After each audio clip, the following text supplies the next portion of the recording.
Nohy jsou pro koně to nejdůležitější. Bez nich by nemohli žít svůj život naplno.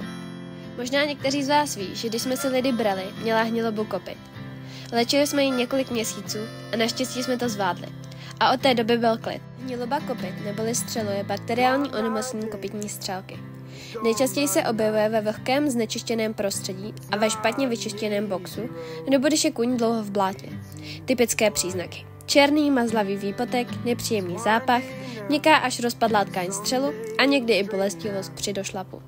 Vzniká hlavně tehdy, když se kopyta pravidelně nečistí, nebo se k něm nedostane dost čerstvého vzduchu a sucha. Teď je počasí jako na houpačce a kopyta jsou víc ohrožená.